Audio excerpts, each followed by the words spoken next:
बिस्मिल्लाहिर्रहमानिर्रहीम, अस्सलाम वालेकुम।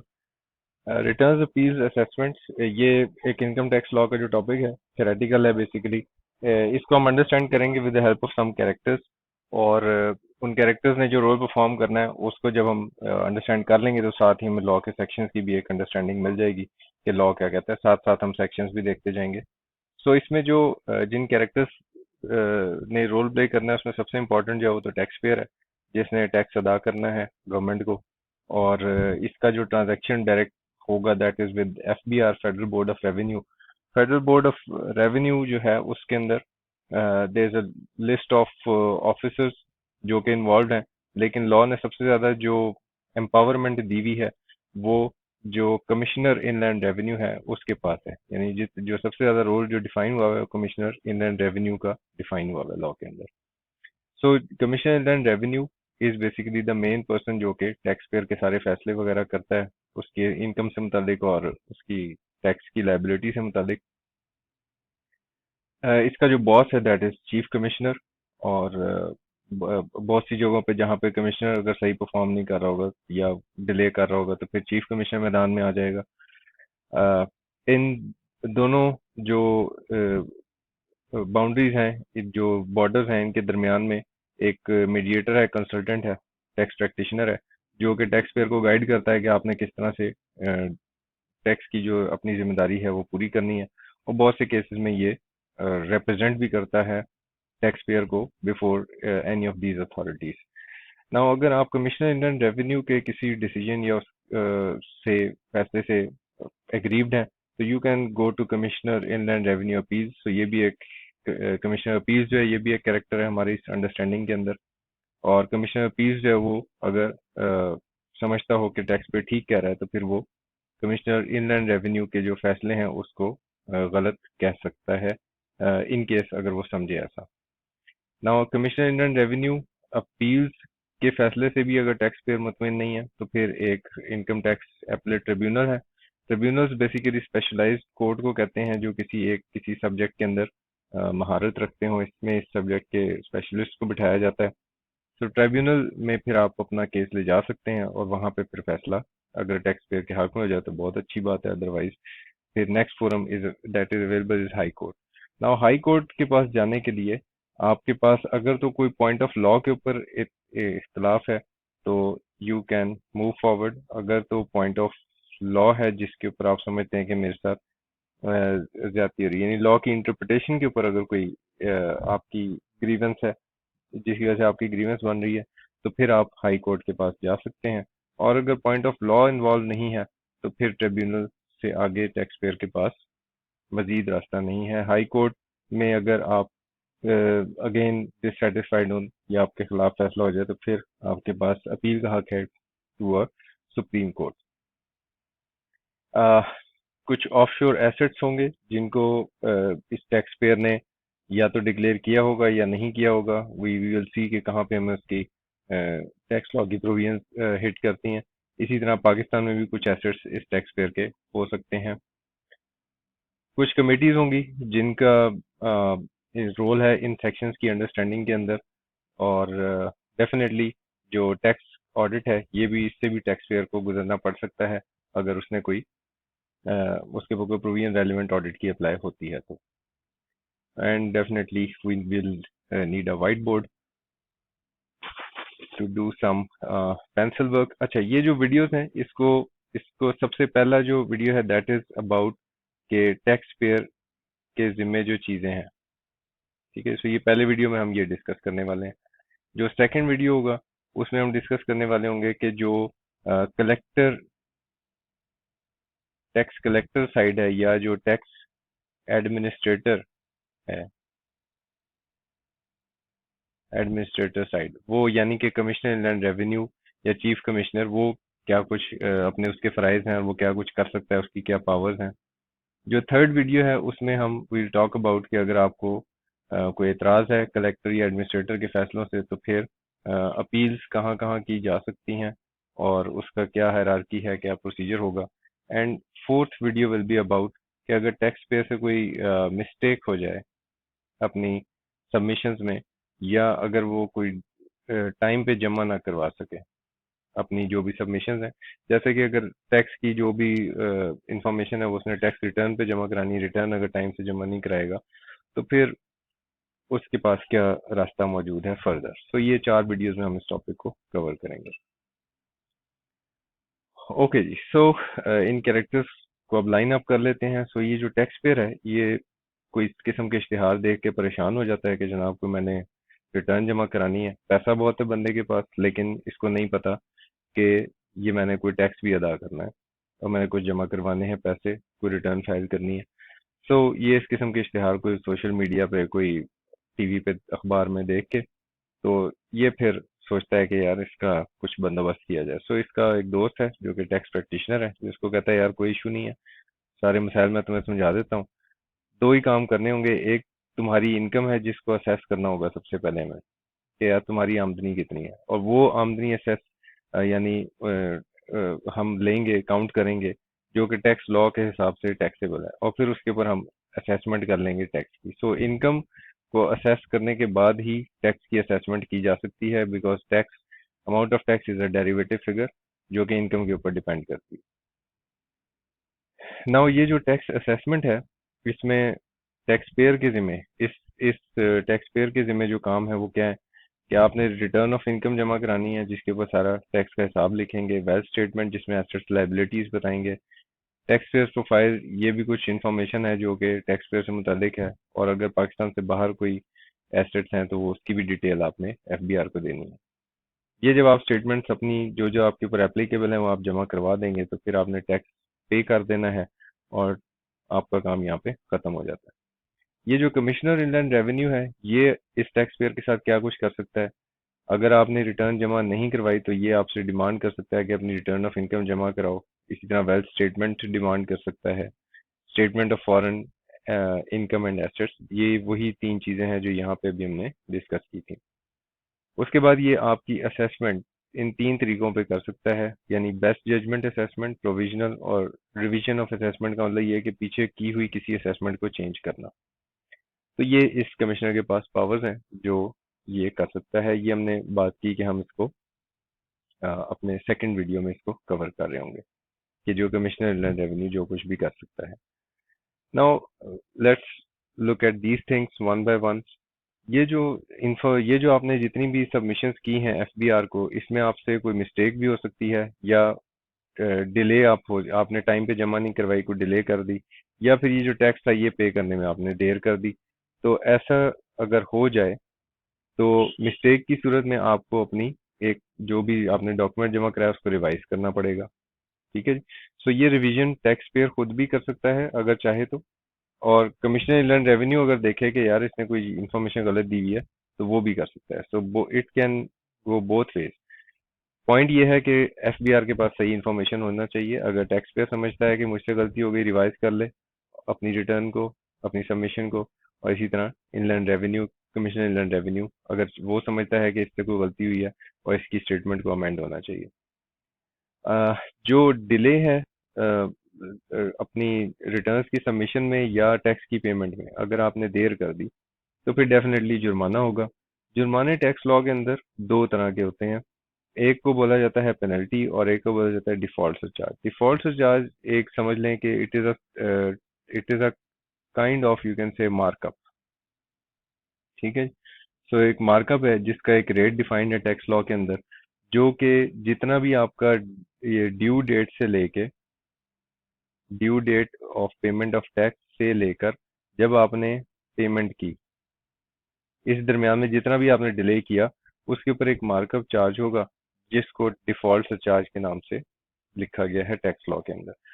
तो अगर आपने डिले कर दिया टैक्स की पेमेंट के अंदर तो आपको डिफॉल्ट सरचार्ज पे करना पड़ेगा और पेनल्टी भी पे करनी पड़ेगी। लेकिन अगर आपने एक्सटेंशन ले ली है, ठीक है, यानी आपका रास्ता अगर ये है कि आपने पहले एक्सटेंशन ली है कमिश्नर से और फिर उसके बाद अपनी रिटर्न जमा करिए। सो अगर परमिशन, यानी एक्सटेंशन का मतलब ये है कि it you got the permission from the commissioner inland revenue या रेलिवेंट अथॉरिटी, उससे आपने परमिशन ली हुई है, एक्सटेंशन ली हुई है, तो फिर ऐसी सूरत में आपने जो है वो डिफॉल्ट सरचार्ज तो लाजमी जमा कराना है। डिफॉल्ट सरचार्ज में कोई रियायत नहीं है, डिफॉल्ट सरचार्ज आपको पे करना ही करना है जितना आप डिले करेंगे पेमेंट ऑफ टैक्स। हाँ, पेनल्टी में बाद सूरतों में रियायत मिल सकती है। अगर आपने एक्सटेंशन ली है तो फिर तो आपको डिफॉल्ट सरचार्ज जमा कराना होगा, लेकिन अगर एक्सटेंशन नहीं दी आपने तो फिर डिफॉल्ट सरचार्ज पेनल्टी दोनों देने होंगे। पेनल्टी बेसिकली आपकी सजा है कि आपने टाइम पे जमा नहीं कराया। Default surcharge is basically delayed payment. So you have to understand this कि अगर डिलेड पेमेंट होगी, एक्सटेंशन आपने ली हुई है, तो डिफॉल्ट चार्ज फिर भी अदा करना है। और अगर एक्सटेंशन नहीं ली हुई तो फिर डिफॉल्ट चार्ज तब भी अदा करना है, लेकिन फिर साथ में पेनल्टी भी आपको लगेगी, जुर्माना भी होगा। तो ये प्रोविजंस भी हम देखेंगे कि इसमें कहाँ कहाँ पे क्या क्या कुछ होगा टैक्स पेयर के ऊपर apply. Now let's talk about these things one by one. सबसे पहले हम रिटर्न ऑफ इनकम की बात करते हैं कि रिटर्न ऑफ इनकम के अंदर ये 5 क्वेश्चंस हैं, ये अगर आप समझ लें तो काम आसान हो जाए। तो first question is who is required to furnish, किसने ये रिटर्न ऑफ इनकम जमा करवानी है। नाउ ये रिटर्न ऑफ इनकम जिसने जमा करानी है, सेक्शन 114 के अंदर इसकी एक लिस्ट दी हुई है, और इस लिस्ट में it's pretty straight forward list, कोई खास ऐसा इसमें टेक्निकल पॉइंट नहीं है। If you just go through this very quickly, तो every company, every person other than company whose taxable income for the year exceeds minimum amount that is not chargeable to tax, यानी कि आपके जो tax slabs हैं उसमें जो minimum amount है जिस पर टैक्स नहीं लगता, अगर आप उससे नीचे हैं तो भी आपने जमा नहीं कराना रिटर्न ऑफ इनकम, अदरवाइज करवाना है। उससे अगर उस जितनी इनकम है या उससे ज्यादा है तो फिर जमा कराना है। कंपनी के लिए कोई इनकम का थ्रेशोल्ड नहीं है, अगर लॉस भी है तो भी आपने रिटर्न जमा कराना है। नॉन प्रॉफिट ऑर्गेनाइजेशन, ठीक है जी, section as is defined in clause 36 of section 2। So जो नॉन प्रॉफिट ऑर्गेनाइजेशन है उसने भी रिटर्न जमा कराना है। वेलफेयर इंस्टीट्यूशन जो सेकंड स्केड्यूल में इधर लिस्टेड है। Every person whose income for the year subject to final tax under any provision of this ordinance. So अगर आपकी सारी इनकम जो है वो फाइनल टैक्स में है तो भी आपने रिटर्न ऑफ इनकम जमा कराना है। Any person not covered under so and so clauses, ये जो ऊपर क्लॉजेस दी हुई है इसमें कवर्ड नहीं है, तो फिर देखना होगा कि he has been charged to tax in respect of any of two preceding tax years, पिछले 2 साल में अगर उसके ऊपर टैक्स लगा है। claims a loss carried forward under this ordinance for the tax year, अगर वो लॉस है और उस लॉस को इस साल में वो अपनी इनकम में से माइनस करना चाहता है तो फिर भी उसको रिटर्न ऑफ इनकम जमा कराना है। यानी जिस साल में लॉस होगा उस साल की रिटर्न जमा करानी जरूरी होगी। claims a loss carried forward under this ordinance, owns immovable property with a land area of 500 square yards or more, or owns any flat located in areas falling within municipal limits। तो ये कुछ attributes बताए में अगर उसके पास कोई ऐसी property है, ठीक है जी, जिसका एरिया जिस तरह यहाँ पे बताया हुआ है वो हो, या उसके पास फ्लैट हो, तो भी उसको रिटर्न ऑफ इनकम जमा करवाना है। owns immovable property with a land area of 500 square yards or more located in rating areas। Rating area से मुराद ये है कि जहाँ रेटिंग एरियाज वो होते हैं जहाँ पे जो गवर्नमेंट के टैक्सेस जहाँ पे डिफाइंड हो, ठीक है, प्रॉपर्टी से रिलेटेड, तो उसको हम बोलते हैं कि ये रेटिंग एरियाज है। तो रेटिंग एरियाज में अगर वो इमूवेबल प्रॉपर्टी लोकेटेड है, owns a flat having covered area of 2000 square feet. अच्छा, ये कुछ नंबर्स हैं जो आई थिंक डिक्शनरी मीनिंग है इन सारी बातों का, आपको ये याद करना पड़ेंगे, थोड़ा सा लिख के इसको याद करने की कोशिश करनी है आपने, क्योंकि ये एक इम्पॉर्टेंट एरिया इस वजह से है कि किसको रिटर्न ऑफ इनकम जमा करानी है, ये एक सिंपल क्वेश्चन एग्जामिनर आपसे पूछ सकता है। तो अगर ये सवाल आया था फिर आपको ये सारी लिस्ट रिप्रोड्यूस करनी होगी, अपने अल्फाज में बेशक कर दें लेकिन मीनिंग चेंज नहीं होना चाहिए। ओन द मोटर व्हीकल जिसकी 1000 सीसी कैपेसिटी हो, ऑब्टेन नेशनल टैक्स नंबर, तो भी रिटर्न जमा कराना है। नेशनल टैक्स नंबर एक आपका, जैसे नादरा एक आपको शनाख्ती कार्ड नंबर इशू करता है, इसी तरह FPR national tax number issue करता है। बहुत अरसा हुआ जो सीएनआईसी है उसी को ही नेशनल टैक्स नंबर का दर्जा दे दिया गया था, लेकिन जब ये नेशनल टैक्स नंबर इशू हुआ करते थे उस वक्त की ये प्रोविजन है कि आपने अगर एनटीएन लिया है तो फिर रिटर्न जमा करानी है। Is holder of commercial industrial connection of electricity where amount of annual bill exceeds 500,000, A resident person registered with any chamber of commerce and industry or any trade or business association, market committee, any professional body including PEC, Pakistan Engineering Council, Pakistan Medical and Dental Council, Pakistan Bar Council, Provincial Bar Council, Institute of Chartered Accountants of Pakistan, so Institute of Cost and Management of Cost and Management Accountants of Pakistan. So very simple provision कि जो भी resident person है और उसके पास इनमें से किसी की मेंबरशिप है तो रिटर्न जमा करवाएगा. Is a resident person being an individual required to file foreign income and asset statement the section 116 है. ये भी आगे हमारी इसी वीडियो में आ जाएगा इसका जिक्र भी. Every individual whose income under the head income from business exceeds rupees 300,000 but does not exceed rupees 400,000 in a tax year is also required to furnish return of income.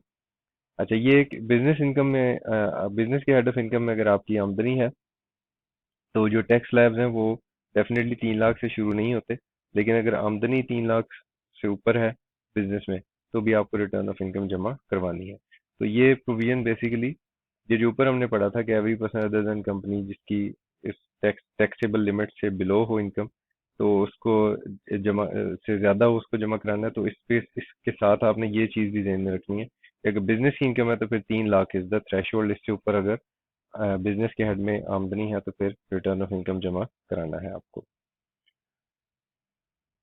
Okay जी, who is not required to furnish return of income. अच्छा, किन लोगों को return of income जमा नहीं करवाना है, साथ में जरा ये जिनको जमा कराना है वो भी हम ओपन कर लेते हैं क्योंकि इस लिस्ट का उससे थोड़ा सा ताल्लुक है. Who is not required to furnish, section 115 में इन लोगों की लिस्ट दी हुई है. The following persons shall not be required to furnish a return of income for a tax year solely by reason of sub clause 3, 4, 5, 6. ठीक है जी, 114 एक B 3, 4, 5, 6. तो ये है जी 114 बी, ये है बी, उसके बाद 3, 4, 5, 6. तो यानी कि आपके पास प्लॉट है, इमूवेबल प्रॉपर्टी है, या आपके पास 1000 सीसी व्हीकल है, ये 3, 4, 5, 6. अगर सिर्फ ये आपके पास है, इनमें से कोई चीज आपके पास है तो आप रिटर्न ऑफ इनकम बेशक जमा ना करवाएं. ठीक है, अगर आपके अंदर ये खसूसियात भी मौजूद है. अगर आपके एसेट्स सिर्फ और सिर्फ ये वाले हैं, यानी प्रॉपर्टी है ये वाली, इमूवेबल प्रॉपर्टी है ये वाली, फ्लैट है ये वाला, या मोटर व्हीकल है, और आप में साथ में ये खसूसियात भी मौजूद है, यानी कि आप विडो हैं या आप ऑर्फन है बिलो एज ऑफ 25, या आप डिसेबल्ड पर्सन है, या आप नॉन रेजिडेंट पर्सन है, तो आप रिटर्न ऑफ इनकम बेशक जमा ना करवाएं. ठीक है, सो नतीजा क्या बना कि आपको रिटर्न ऑफ इनकम जिनको रिक्वायर्ड थी इन लोगों को 3, 4, 5, 6 सीरियल नंबर पे जो लिखे हुए, अगर इनके अंदर ये एट्रीब्यूट्स भी मौजूद हैं तो फिर इनको रिटर्न ऑफ इनकम जमा कराने की जरूरत नहीं है. ठीक है, सो ये दोनों एट्रीब्यूट्स अगर मौजूद हों तो फिर आपको रिटर्न ऑफ इनकम जमा कराने की जरूरत नहीं. Form and content. तो रिटर्न ऑफ इनकम किस शक्ल में होगी. Return of income shall be in the prescribed form. Prescribed form का मतलब ये इनकम टैक्स ऑर्डिनेंस में जहां भी प्रेस्क्राइब्ड का वर्ड आएगा इसका मतलब ये है कि फिर रूल्स के अंदर उसकी वजाहत भी दी गई होगी. And shall be accompanied by such annexes statements documents as may be prescribed. Again rules के अंदर बताया जाएगा. रूल्स जो है वो एफबीआर बनाता है और उसमें वो बताएगा कि किस फॉर्म में होगा और फिर उसमें क्या क्या चीजें अटैच की जाएंगी. प्रोवाइड दैट बोर्ड में prescribe different returns for different classes of income और person subject to final tax. जिनकी इनकम फाइनल टैक्स में हो उसके लिए बोर्ड अलहदा से कोई फॉर्मेट्स वगैरह बता सकता है. Shall fully state all the relevant particular information as specified in the form of return including a declaration of records kept by the taxpayer. I think all are dictionary meanings, कोई मुश्किल बात नहीं है. Shall be signed by person being individual or person's representative where section 172 applies. 172 representative से मुतल्लिक है, तो जहाँ पे आपका representative होगा तो representative साइन कर सकता है आपके इस रिटर्न को. Shall be accompanied with evidence of payment of due tax as per return of income. So return of income में जो भी आपने वर्कआउट की थी टैक्स लाइबिलिटी उसका एविडेंस भी साथ अटैच करना है कि मैंने ये टैक्स जमा करा दिया. Shall be accompanied with the wealth statement. Wealth statement अभी आगे आ जाएगी, उसमें क्या कुछ होता है. Shall be accompanied with the foreign income and asset statement as required. So अगर ये स्टेटमेंट अप्लाई होती है तो बहुत ही सिंपल सी बातें कि आपको रिटर्न ऑफ इनकम जो है वो जमा कराते वक्त किन किन चीज़ों को साथ में लगाना है। अब आप देख लेते हैं कि रूल्स में क्या बात है। रूल 34 में क्या लिखा है? This rule shall apply to provide for furnishing of return of income. A return of income as required to be furnished under section 114 shall be in the form. So ये rules के अंदर एक format दिया हुआ है return of income का, जो IRS के अंदर रिटर्न बनी होती है, एफबीआर का सॉफ्टवेयर है, वो रिटर्न का फॉर्मेट इस लोकेशन पे दिया हुआ है। वो रिटर्न का फॉर्मेट हमारे सिलेबस का पार्ट नहीं है। Return of income shall be verified in the manner specified in the form. तो उसको उस तरीके से वेरीफाई किया जाएगा जो कि फॉर्म के ऊपर है कि आपने उसको कैसे वेरीफाई करना है। Return of income shall be accompanied by the following, namely applicable documents, statements, certificates, and annexures. In case of companies, the return of income shall be accompanied by audited accounts. तो इसके साथ कुछ attachments जहाँ जहाँ पे required होती हैं वो आपने अटैच करनी होती हैं, और उसके बाद आपने वो रिटर्न इलेक्ट्रॉनिकली सबमिट कर देनी होती है। जहाँ पे मैनुअल रिटर्न सबमिट कर सकते हैं वहाँ पे फिर ये हार्ड फॉर्म में आपने डॉक्यूमेंट्स लगाने होते हैं। ओके जी, फॉर्म एंड कंटेंट के ऊपर बात हो गई। Next is filing method and procedure. तो क्या तरीकेकार इख्तियार किया जाएगा रिटर्न फाइल करने के लिए? Return of income file electronically on web or any magnetic media or any other computer readable media as may be specified by the board shall also be deemed to be a return for the purpose of subsection 1 and board may by notification official gazette, यानी कि जो SRO निकालने की issue करने की जो power है FBR के पास, if SRO के through can make rules for determining eligibility of the data of such return and e-intermediaries। e-intermediary वो लोग होते हैं जो आपके बिहाफ के ऊपर आपका रिटर्न फॉर्म फिल कर देते हैं electronically, who will digitize the data of such returns and transmit the same electronically to income tax department under their digital signature and other matters relating to electronic filing of returns, statements or documents। अच्छा जी, filing method section 118 में भी कुछ इसके ऊपर बात हुई है। Return of income under 100 section 114, wealth statement under 116 और foreign income asset statement under 116 A shall be furnish in prescribe manner. इसका मतलब रूल्स के अंदर बताया जाएगा कि कैसे जमा कराना है।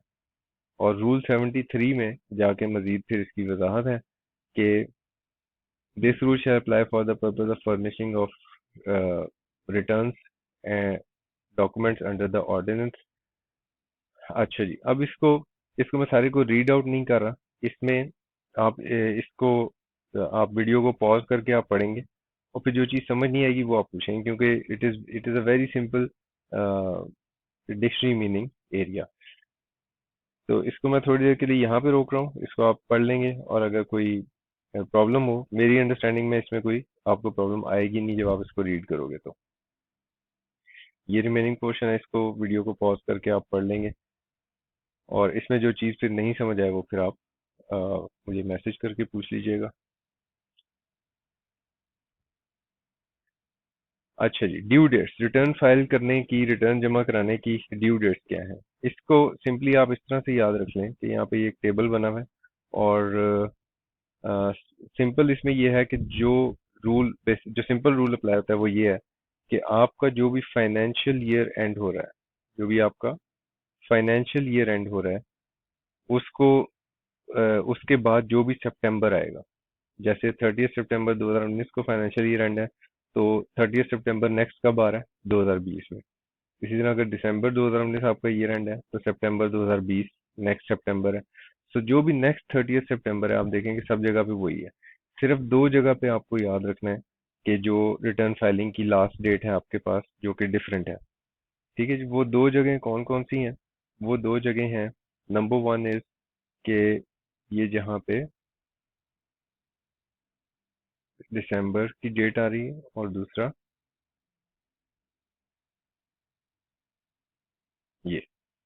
ठीक है, सो बस इस चीज़ को ध्यान में रख लें। बाकी के केस में एक सिंपल प्रिंसिपल ध्यान में रख लें कि जनाब आपकी रिटर्न जो है वो 30 सितंबर जो भी आएगा ईयर एंड डेट के बाद उसको जमा होगी।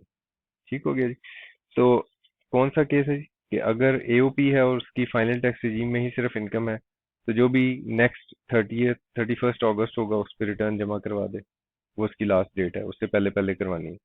और इसी तरह कंपनी के केस में अगर आपकी जो ईयर एंड डेट है वो अ, यानी कि मार्च है या लेट्स से जून है, तो फिर जो भी नेक्स्ट दिसंबर होगा उसको आपने रिटर्न जमा करानी होगी। यानी जून से पीछे पीछे की 30 जून या उससे पीछे की डेट है तो 31 दिसंबर नेक्स्ट कमिंग। और अगर उसके अलावा कोई भी है यानी जून से बाद, जुलाई से दिसंबर तक, तो फिर जो भी सितंबर है वो तो वही जो सबके लिए रूल था कि जो भी नेक्स्ट 30 सितंबर होगा उस तक आपने रिटर्न जमा करानी होगी। सो ये सिंपल रूल है जी ड्यू डेट्स का। अच्छा जी, नेक्स्ट एरिया पे आ जाते हैं कि वेल्थ स्टेटमेंट। वेल्थ स्टेटमेंट क्या है कि इसमें आपने अपने एसेट्स लायबिलिटीज की डिटेल बतानी होती है। और ये वेल्थ स्टेटमेंट जमा किसको करानी है? वेल्थ स्टेटमेंट जमा करवानी है कि every resident tax payer being an individual filing a return of income for any tax year shall furnish a wealth statement and wealth reconciliation statement। तो इसका मतलब कि एवरी रेजिडेंट टैक्स पेयर वो जमा करवाएगा। Provided that every member of an AOP shall also furnish wealth statement and wealth reconciliation statement for the year along with return of income of the AOP। तो इसने भी return जो wealth statement है वो जमा करवानी है। तो आपकी टैक्स वैसे जो प्रैक्टिकली है कि वो तो रिटर्न ऑफ इनकम एक्सेप्ट ही नहीं करता सिस्टम। जब आप इलेक्ट्रॉनिकली जमा करा रहे होते हैं पहले वेल्थ स्टेटमेंट वो एक्सेप्ट करता है। इसको हमने न्यूमेरिकल पोर्शन में हमने डिस्कस किया हुआ है कि वेल्थ स्टेटमेंट कैसे बनानी है और रिकंसिलिएशन वेल्थ रिकंसिलिएशन स्टेटमेंट कैसे बनानी है। ये हमने क्लास में डिस्कस किया हुआ था कि वो ये दोनों स्टेटमेंट्स कैसे बनती हैं। फॉर्म एंड कंटेंट क्या होगा जी वेल्थ स्टेटमेंट का? अगेन इसमें भी कोई ऐसी मुश्किल बात नहीं है कि wealth statement shall be in the form prescribed in blah blah blah schedule verified in the specified manner accompanied by such documents। तो ये बस कुछ चीजें हैं जो कि आपसे थ्योरेटिकली पूछी जा सकती हैं, इसको बस पढ़ के याद कर लीजिएगा। कोई टेक्निकली डिफिकल्ट चीज नहीं है इसके अंदर। चलिए next is tax payers profile. ये भी आपने जमा कराना होता है। ये किसको जमा कराना है? Who is required to furnish this tax payers profile? Tax payers profile following persons को जमा कराना है। Every person applying for registration, every person deriving income chargeable to tax under the head income from business, every person whose income is subject to final taxation, any non-profit organization, any trust, any other person prescribed by the board। List को थोड़ा सा याद रख कर लीजिएगा। 2-3 number का सवाल आ सकता है कि टैक्स पेयर प्रोफाइल जो है वो उसको कौन कौन जमा कर। वैसे तो टैक्स पेयर प्रोफाइल डेफिनेटली जिसने भी रिटर्न जमा करानी है उसका प्रोफाइल तो हो गई, बट ये लिस्ट जरा इसको आप याद कर लेंगे लिखकर। Form and content tax payer profile से मुतालिक अगेन क्या कुछ इसके अंदर होगा जी? वो सारे डॉक्यूमेंट्स और स्टेटमेंट्स जो कि प्रेस्क्राइब कर दी जाएंगी। इसमें बैंक अकाउंट, यूटिलिटी कनेक्शंस की डिटेल होगी, बिजनेस प्रेमिसेस की डिटेल होगी, टाइप्स ऑफ बिजनेसेस कंडक्ट जो आप करते हैं, such other information as may prescribe. और सिंपल दो चीज़ें और हैं कि साइन कौन करेगा और इलेक्ट्रॉनिकली इसको सबमिट करेंगे तो कैसे करेंगे। ड्यू डेट क्या है जी टैक्स पेयर्स प्रोफाइल इसको करने की? 31 दिसंबर 2020 in case of person registered under section 181 before 30th day of September 2020, और with in 90 days of registration in case of person not registered under section 181 before 30 सितंबर 2020। तो ये आपने profile अपना अपडेट करना है। कि टैक्स पेयर की कुछ इन्फॉर्मेशन है, आपकी रजिस्ट्रेशन डेट पे डिपेंड करेगा कि किस वक्त आपने अपने आप को एफबीआर के पास रजिस्टर करवाया। उस डेट के हिसाब से आपकी कुछ डेडलाइन है, उस वक्त तक आपने अपना प्रोफाइल अपडेट करना है। अपडेशन टाइमलाइंस, तो अगर कोई चेंज हो जाए तो भी 90 डेज में उसको अपडेट कर लेंगे। इसको पढ़ लीजिएगा, सिंपल सेंटेंस है। ठीक है, सो पर्टिकुलर जो जमा करवाने हैं उसकी ड्यू डेट हमने पिछले सेक्शन में देख ली थी कि आपको 31 दिसंबर 2020 तक आपने करना है अपना प्रोफाइल अपडेट। और अगर आप इस डेट तक रजिस्टर्ड नहीं है यानी 30 सितंबर तक रजिस्टर्ड है तो फिर 31 दिसंबर है लास्ट डेट। और अगर उसके बाद रजिस्टर हो रहे हैं तो 90 डेज का टाइम है। अगर इन पर्टिकुलर्स में कोई चेंज आ जाए तो जैसे ही चेंज आए 90 डेज में फिर वो चेंज इंटीमेट कर दें। अच्छा जी, next is statement of foreign income and assets. तो ये स्टेटमेंट जो है किसने जमा करवानी है? फॉरेन एसेट्स एंड इनकम की जो स्टेटमेंट है, every resident taxpayer being an individual having foreign income of not less than 10,000 US dollars or having foreign assets with a value of not less than 100,000 US dollars shall furnish a statement, herein after referred to as foreign income and asset statement in prescribed form। Rules में जाके इसका फिर format बता दिया जाएगा। Formats कोई ज़रूरी चीज़ नहीं है, इसमें जो याद रखने वाली चीज़ें हैं वो ये न्यूमेरिक थ्रेशोल्ड्स हैं कि कितनी इनकम हो पाकिस्तान के बाहर से तो आपको फॉरेन इनकम एसेट्स की स्टेटमेंट जमा करानी है, और कितनी वैल्यू का एसेट है पाकिस्तान से बाहर तो भी जमा करानी है। और आपने डिटेल क्या बतानी है जी? डिटेल ये जो एबीसी नीचे लिखी हुई है, person total foreign assets liabilities, any foreign assets transferred by person to any other person during the year, और जो भी कंसिडरेशन ली उसकी, complete particulars of foreign income, expenditure derived during the tax year and expenditure wholly necessarily for the purpose of deriving said income। तो ये details आप foreign income and asset statement में जमा करवाएंगे। ना ये काम जब आपकी स्टेटमेंट सारी पूरी हो गई तो फिर अब अगली बारी आती है कि कैश अदा कर दिया जाए। ठीक है जी। So tax payable as per return of income, जो भी रिटर्न ऑफ इनकम पे टैक्स लाइबिलिटी आपने वर्कआउट की है वो अब आप पे कर दें बैंक में जाके। The tax payable by the taxpayer on the taxpayer income of the taxpayer including the tax payable under section 113 यानी मिनिमम टैक्स की बात हो रही है, for a tax year shall be due on due date of furnishing the taxpayer's return of income for that year। Tax अदा करने की जो ड्यू डेट है वो वही ड्यू डेट वही होती है जो रिटर्न जमा कराने की ड्यू डेट होती है, यानी टैक्स पे करने की आखिरी तारीख भी वही होती है जो रिटर्न जमा कराने की आखिरी तारीख होती है। ठीक है, तो रिटर्न ऑफ इनकम के साथ ही आपने वो भी जमा करवाना होता है। कमिश्नर इंडियन रेवेन्यू ने अगर आपको कहा कि भाई कोई आपके जिम्मे टैक्स है वो जमा करवाओ, तो वो उसके लिए टाइम पीरियड यूजुअली ऑर्डर के अंदर ही मेंशन्ड होता है, where any tax is payable under an assessment order. यानी कमिश्नर ने, आपने खुद से अपनी रिटर्न के ऊपर टैक्स कैलकुलेट वो वाला सिनेरियो नहीं है, बल्कि कमिश्नर बता रहे हैं आपको कि कितना टैक्स आपके जिम्मे है। ठीक है जी। So where any tax is payable under an assessment order और an amended assessment order or any other order issued by the commissioner under this ordinance, a notice shall be served upon the taxpayer in specified form specifying the amount payable, and thereupon the sum so specified shall be paid within 30 days from the date of service of notice। तो 30 दिन के अंदर अंदर वो tax जमा करा दें शराफत से जाकर एफबीआर के पास। Next is tax payable as advance tax, और ये ड्यूरिंग द ईयर आपने कुछ टैक्स पे करना होता है अंडर सेक्शन 147। सेक्शन 147 आपके सिलेबस का पार्ट नहीं है कैप 6 में, तो और सेक्शन 137 में एक इम्पॉर्टेंट प्रोविजन है that the due date for payment of tax payable under section 147 shall be date specified in sub section 5 और 5A और फर्स्ट प्रोविजो ऑफ 147। तो वो 147 में कुछ डेट्स मेंशन है जो कि एडवांस टैक्स के लिए जो जो डेट्स फिक्स की गई हैं कि आपने इस डेट तक जमा कराना होता है। अगेन इन डेट्स का जो कॉम्प्लिकेशन है वो हमारे सिलेबस में नहीं है, तो हम उसकी डिटेल में नहीं जा रहे। ओके जी। सो ये सारा काम हो जाने के बाद we have done our job, और हमने टैक्स रिटर्न जमा करवा दी और पेमेंट ऑफ टैक्स टैक्स अदा कर दिया। तो अब टैक्स पेयर खुश है कि उसका टैक्स की लायबिलिटी जो है वो पूरी हो गई एफबीआर की तरफ। अब अगला काम क्या है? अगला काम ये है कि अब इसकी जो टैक्स असेसमेंट है वो कैसे होगी। टैक्स असेसमेंट जो है वो आपकी जो रिटर्न ऑफ इनकम जब जमा हो जाती है तो उसी को return to be considered as assessment order.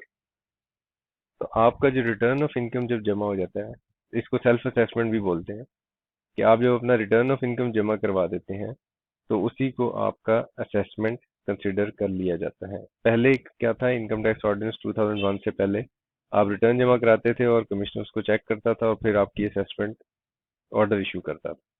तो वो इस इनकम टैक्स ऑर्डिनेंस में 2001 जब आया, परवेज मुशर्रफ साहब ने जो ये ऑर्डिनेंस जारी किया था, फिर उन्होंने क्या किया कि जी ये टैक्स पे जो भी जमा करा दे रिटर्न वही उसकी असेसमेंट कंसिडर कर ली जाए। सेल्फ असेसमेंट स्कीम आ गई।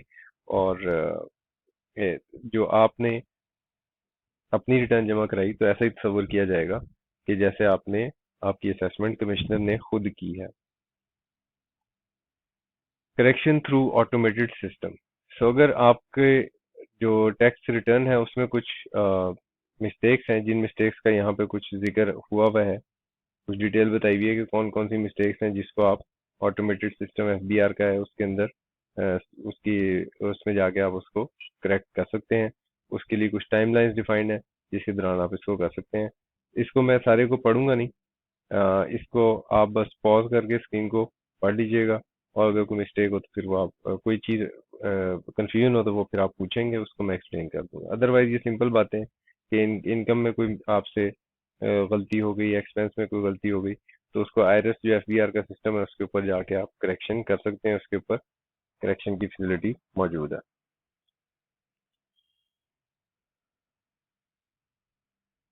नोटिस ऑफ डेफिशिएंसीज, ये आपको इशू किया जा सकता है अगर आपकी रिटर्न ऑफ इनकम में कोई इंफॉर्मेशन रिक्वायर्ड थी और वो जमा आपने नहीं कराई। कोई अगर इसके अंदर डेफिशिएंसी होगी तो कमिश्नर, सिंपल पॉइंट ये है कि आपको एक नोटिस इशू करेगा कमिश्नर कि जनाब आपकी फलां इंफॉर्मेशन या स्टेटमेंट इसके साथ नहीं लगी, वो आप ड्यू इस तारीख तक जमा करवा दें। और अगर टैक्स पे उसको जमा नहीं करवाएगा तो आपकी जो रिटर्न ऑफ इनकम है वो फिर इनवैलिड तस्वर कर ली जाएगी। That return will be treated as invalid. और where in response to notice the tax payer जो है वो कंप्लाई कर दे तो फिर बड़ी अच्छी बात है। तो इसका मतलब ये कि आपने अपनी जिम्मेदारी पूरी कर दी और रिटर्न ऑफ इनकम आपकी जमा हो गई। ये जो नोटिस ऑफ डेफिशिएंसीज है ये आपको जब फाइनेंशियल ईयर एंड हुआ जिसमें आपने रिटर्न जमा करवाई थी और उसके 180 दिन में आप को ये नोटिस इशू किया जा सकता है, उसके बाद नहीं किया जा सकता। ठीक है, तो ये एक सिंपल प्रोविजन है। इसमें इम्पोर्टेंट पॉइंट क्या है? इम्पोर्टेंट ये है, after expiry of 180 days from end of financial year in which return was furnished. यानी जिस फाइनेंशियल ईयर से ताल्लुक रखता है उसकी बात नहीं हो रही। रिटर्न ऑफ इनकम जिस फाइनेंशियल ईयर में जमा कराई है, डेफिनेटली अगर आप टैक्स ईयर 2020 की बात कर रहे हैं तो वो टैक्स ईयर 2021 में उसकी रिटर्न जमा करा रहे होंगे। तो इसका मतलब जिस फाइनेंशियल ईयर में आपने रिटर्न जमा करवाई है, ठीक है जी, तो no notice shall be issued after expiry of 180 days from end of financial year in which return was furnished. जिस फाइनेंशियल ईयर में रिटर्न जमा करवाई है उसके खत्म होने के 180 दिन तक आपको नोटिस इशू किया जा सकता है, नोटिस ऑफ डेफिशिएंसी।